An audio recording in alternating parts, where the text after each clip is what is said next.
La prière, un trésor recherché. Par l'imam Ibn Abi Bakr Ibn al-Qayyim al-Jawziyya. Introduction. Veille, cher frère, à ce que ta seule préoccupation soit Allah l'unique, car c'est le grand bonheur que tu puisses obtenir. Celui qui atteint cet état se trouve déjà dans un paradis et un bienfait anticipé avant celui de l'au-delà.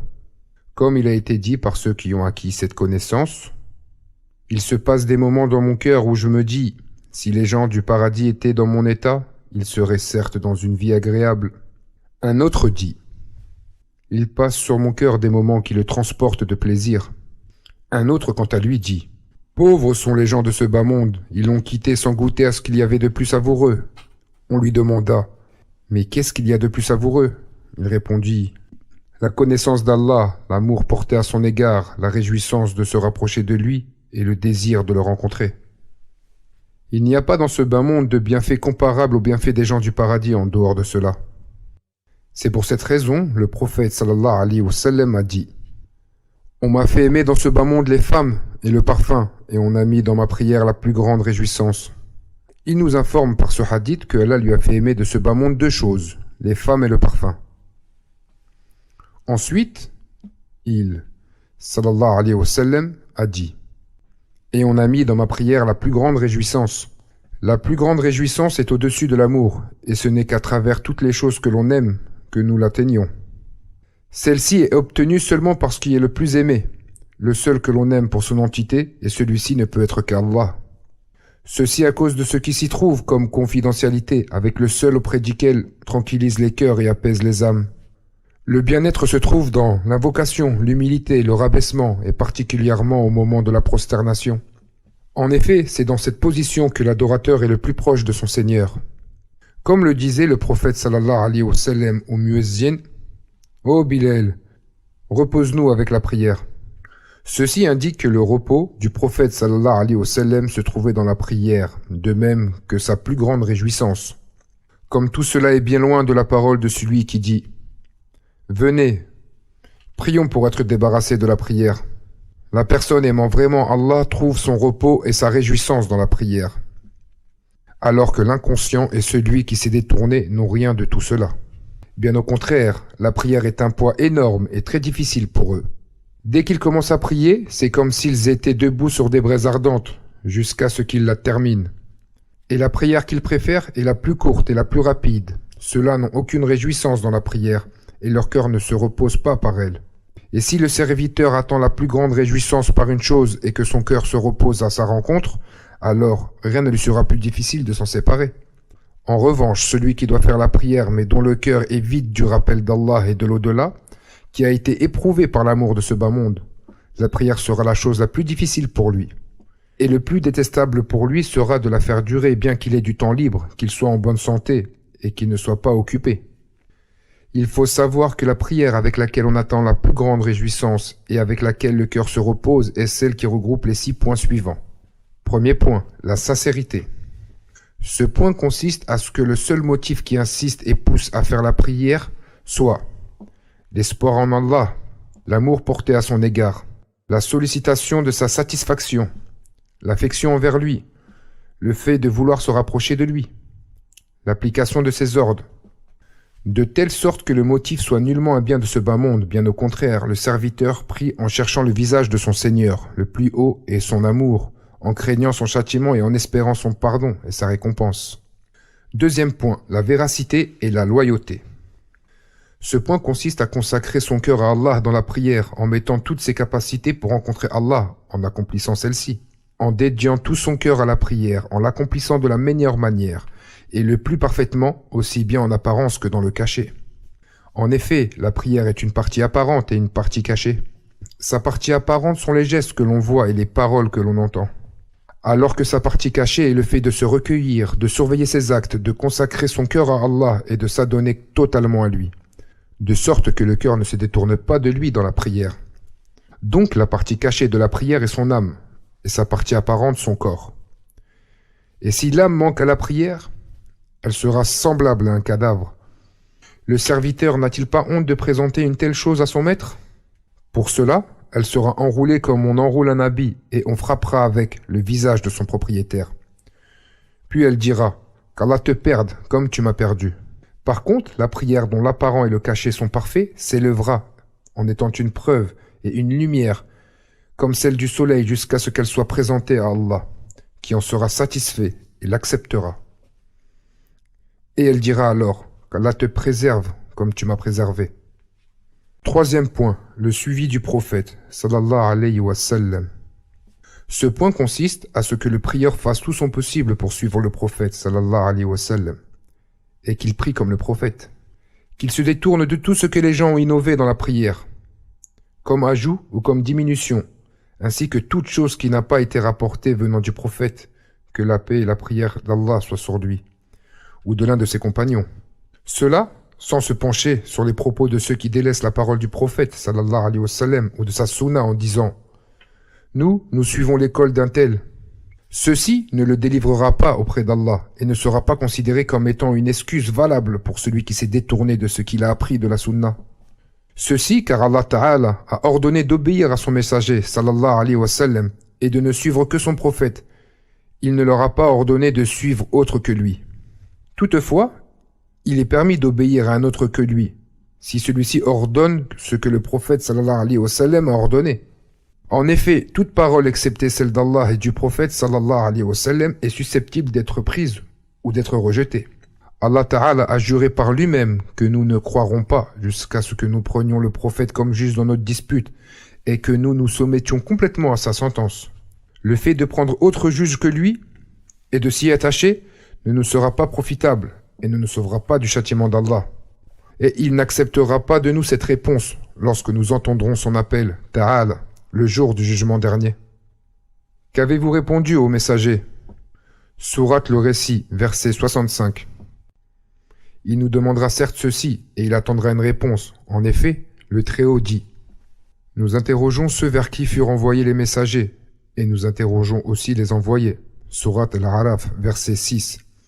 Le prophète, sallallahu alayhi wa sallam, a dit « Il m'a été révélé que vous serez éprouvés et interrogés à mon sujet. » C'est-à-dire l'interrogatoire de la tombe. Celui à qui est parvenue une sunna du prophète sallallahu alayhi wa sallam et l'a délaissée pour le dire d'un autre, viendra le jour du jugement dernier et saura qu'il était dans une énorme erreur. Quatrième point, la perfection, al-ihsan. Ce point consiste au fait d'être vigilant dans ses actes, que le serviteur adore Allah comme s'il le voyait. Ce point ne se réalise qu'après avoir complété sa foi en Allah, en ses noms et en ses attributs, qu'il atteste qu'Allah Ta'ala est au-dessus des cieux, établi sur son trône, en train de parler pour ordonner et interdire, en train de diriger les affaires de ses créatures, comme s'il attestait l'ordre d'Allah descendant et remontant vers lui, comme s'il voyait les œuvres des serviteurs présentées à Allah, ainsi que leurs âmes lors de leur décès. Le serviteur témoigne de tout cela avec son cœur, ainsi qu'il témoigne des noms et attributs d'Allah. Et il témoigne qu'Allah est celui qui subsiste par lui-même et n'a besoin de personne, et tout le monde a besoin de lui. Et il témoigne qu'Allah est le vivant, l'entendant, le clairvoyant, le puissant, le sage, l'ordonnant, l'interdisant. Il aime et déteste, et il agrée et se met en colère. Et il témoigne également qu'Allah fait ce qu'il veut, juge ce qu'il veut, qu'il est au-dessus de son trône. Rien ne lui est caché parmi les œuvres de ses serviteurs. Leurs paroles, ainsi, ce qu'ils dissimulent. Bien au contraire, il connaît la perfidie des regards et ce que renferment les poitrines. Al-Ihsan est la base de toutes les œuvres du cœur. En effet, l'Ihsan oblige la pudeur, la vénération, l'admiration, la crainte, l'amour, le repentir, la confiance, l'humilité, le rabaissement à son égard, qu'il soit glorifié, en coupant court aux doutes et aux insufflations de l'âme en consacrant le cœur et les préoccupations à Allah. Le rapprochement du serviteur auprès d'Allah se fera qu'en fonction de son Ihsan. Et par ceci, la prière se différencie à un tel point qu'il arrive que la distance entre la prière de deux hommes soit aussi grande que celle qu'il y a entre les cieux et la terre. Alors qu'ils se tiennent debout, s'inclinent et se prosternent exactement de la même manière. Cinquième point, la faveur. Il consiste à témoigner que toute la faveur vient d'Allah, Ta'ala, celui qui a mis le serviteur debout à tel endroit, qui l'a préparé et qui lui a permis de se mettre debout avec son cœur et son corps pour sa dévotion. Et sans Allah, Ta'ala, il n'y aurait rien eu de tout cela. Comme le souligne ces vers que le compagnon récitait devant le prophète, sallallahu alayhi wa sallam. Par Allah, sans Allah, nous n'aurions pas été guidés, et nous n'aurions ni donné l'aumône, ni prié. Et Allah Ta'ala a dit, et ils te rappellent leur conversion à l'islam comme si c'était une faveur de leur part. Dis, ne me rappelez pas votre conversion à l'islam comme une faveur. C'est tout au contraire une faveur dont Allah vous a comblé en vous dirigeant vers la foi, si toutefois vous êtes véridique. Sourate Les Appartements, verset 17. C'est Allah Ta'ala qui a rendu le musulman et le prieur, comme Allah mentionne que son ami intime, Ibrahim, alayhi salam, a dit. Notre Seigneur, fais de nous tes soumis et de notre descendance une communauté soumise à toi. Sourate La Vache, verset 128. Et il, Ta'ala, a aussi dit. Ô mon Seigneur, fais que j'accomplisse assidûment la prière ainsi qu'une partie de ma descendance. Sourate Ibrahim, verset 14. Donc, la faveur est à Allah seul pour avoir rendu son serviteur obéissant. Et ceci est l'un de ses plus immenses bienfaits sur son serviteur. Allah Ta'ala dit. Et tout ce que vous avez comme bienfait provient d'Allah. Sourate Les Abeilles, verset 53. Et il a aussi dit. Mais Allah vous a fait aimer la foi et l'a embellie dans vos cœurs et vous a fait détester la mécréance, la perversité et la désobéissance. Ceux-là sont les bien dirigés. Sourate Les Appartements, verset 7.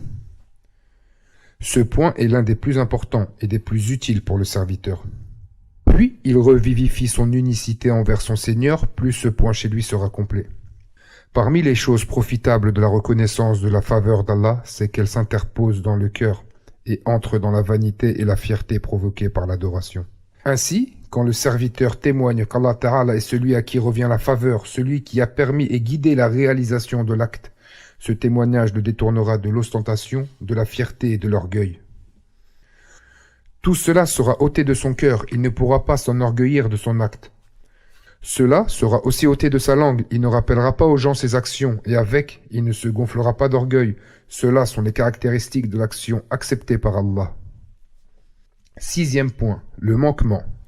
Certes, même si le serviteur a fait tous ses efforts et tout son possible, il aura quand même un manquement. Le droit d'Allah sur lui est supérieur à ce qu'il fait.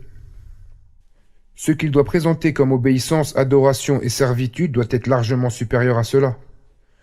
Son immensité et son excellence Ta'ala exigent une adoration qui lui convienne. Et si les serviteurs des rois, ainsi que leurs esclaves, les servent en les vénérant, les honorant, les respectant, leur donnant de la considération, ayant de la pudeur à leur égard, en ayant peur d'eux, en les craignant, en étant loyaux, de telle sorte qu'ils consacrent à leur roi leur cœur et leurs membres. Alors qu'en est-il si c'est le roi des rois et le seigneur des cieux de la terre? Il en va qu'il est plus en droit d'être servi de la sorte, même davantage. Si le serviteur témoigne par lui-même qu'il n'a pas donné l'adoration qu'Allah est en droit de recevoir, et même pas ce qui s'en rapproche, il sera certain de son manquement. Il ne pourra alors faire autre chose que d'implorer le pardon et de s'excuser pour son manquement, son délaissement, ainsi que son non-accomplissement de ce que convient à Allah comme droit. Le serviteur a plus besoin qu'Allah lui exauce son adoration et lui pardonne pour son manquement dans celle-ci que de demander une récompense pour son adoration. Et même s'il adore Allah comme il se doit, il n'aura fait que son devoir de serviteur.